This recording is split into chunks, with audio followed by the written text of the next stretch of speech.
Good morning. Today's lesson is really on counting techniques. And so there are three different things that we're going to talk about. The first one is called the multiplication rule. And this is where we multiply the number of possible outcomes in the first event times the number of possible outcomes in the second, so on and so forth. So if I'm rolling a die 3 times, so how many possibilities do we have the first time I roll the die? Well, if we're talking about a 6-sided die, I have 6 possibilities for the first time.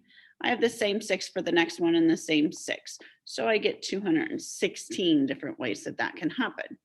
If I'm creating a 4-digit pin, which you have to remember, so I would put 4 blanks, and there are 10 digits. So I would do 10 times 10 times 10 times 10. What you have to be careful is sometimes they will say they will not repeat.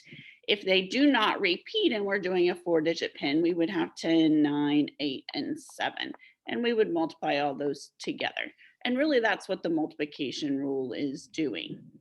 The next one is permutations. And the key thing with permutations is they have to be in a specific order. So you're looking for some keywords.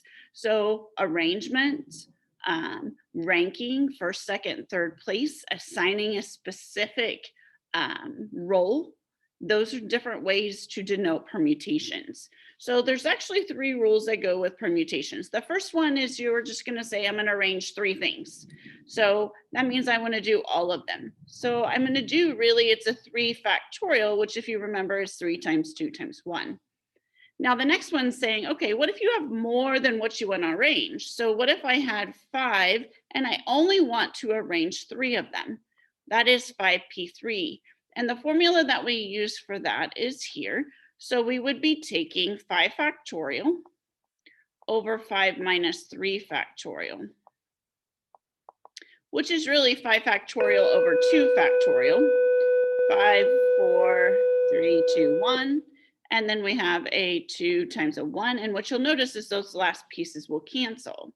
So there is probably a button on your calculator. If you have a graphing calculator, I know it's there. Scientific one, you may not see that. The next one is when you have different letters that are the same. And the common word I use for this is Mississippi. And I want to arrange these. So I'm going to count how many letters I have. So 8, 9, 10, 11. So n factorial would be 11 factorial. The k's represent the things that are the same. So we're trying to arrange these letters in a different order every time. And so if we switch 2 s's, we can't really tell that is different. So we have 4 s's, so I'd say 4 factorial. We have 3 i's, and we have 2 p's. So the k's represent whatever is repeating. The last one is combinations. In combinations, the order doesn't matter. If I select John and Susie or Susie and John, that order doesn't matter. I'm still selecting the same number of people. So notice that we have this extra r factorial. That's taking out those that would be considered repeats. So how many different ways can you choose 4 shirts in a display window out of 13? So we don't really care what order they're in. We're just picking 4. So a lot of times they will say you're choosing 4 of them, and you would have 13 factorial over 13 minus 4 factorial times 4 factorial. And again, you can type this in the calculator. You can multiply them out, however you want to do that. The last example here, it says there's a club with 7 women and 5 men, and a committee of 3 women and 2 men are to be chosen. So we are just choosing people, but we're choosing 2 different sets. We're choosing 3 from the women and 2 from the men. So we would have 7C3, you have 7 women, you're choosing 3 of them, times, and then you have 5C2.